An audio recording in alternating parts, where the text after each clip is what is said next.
We're in the month of October. Beware of the month of October, the witching month for the stock market. What do you see as the outlook for this month? And when do you think the Dow will hit 4,000? The October has always been a special month. I remember in 1987, I was very, I was very convinced the market was not in trouble, and I didn't worry about things. And Carol and I had planned this great golf vacation to Ireland, and we're going to visit one course and stay at a little house and visit another, go all along the west coast of Ireland, play golf. And we left on a Thursday night, and the market went down 55 points that day, which was not too good. And the next day we got to Ireland, because of the time difference, we'd completed our day, and I got back to the hotel and I called in. The market had gone down 112 on Friday. And I said to Carolyn, I think if the market goes down on Monday, we're going to have to go back. And so we stayed there for the weekend. And on Monday, the market went down 508 points, and my fund went from I think 12 billion to 8 billion, and that gets your attention, in two working days. I said, by the end of this week, I'd be have no fund. Now, there wasn't a lot I could do. I mean, here I was on Monday, because the market didn't open.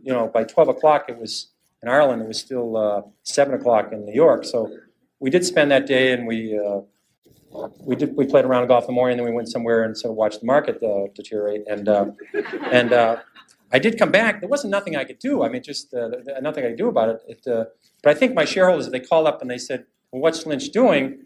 They said, "Well, he's on the 6th hole, and he's even par up to now, but he's in a trap. This could be, this could be a triple bogey here. This could be a big inning." And I don't think that's exactly what they want to hear.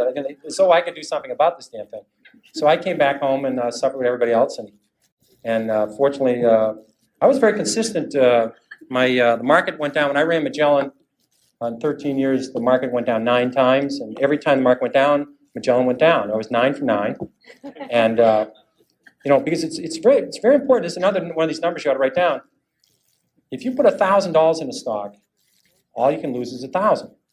I've done that several times, and but if you're right, you can make 5,000, 10,000, 20,000. So this business, you don't have to be right 1 out of 2 times. You can be right 1 out of 4. As long as the times you're right, the company's doing well, they're doing a great job, and you add to it, or at least you don't sell it, which is a terrible tragedy. So you can make more money on the upside. So I just wrote those out, and I will now flip a coin to tell you where the market will go to 4,000 this year or next year. Heads means it goes up. It's a 2-headed coin. The market will go up in the next year. That's it. That's all I ever know about the stock market.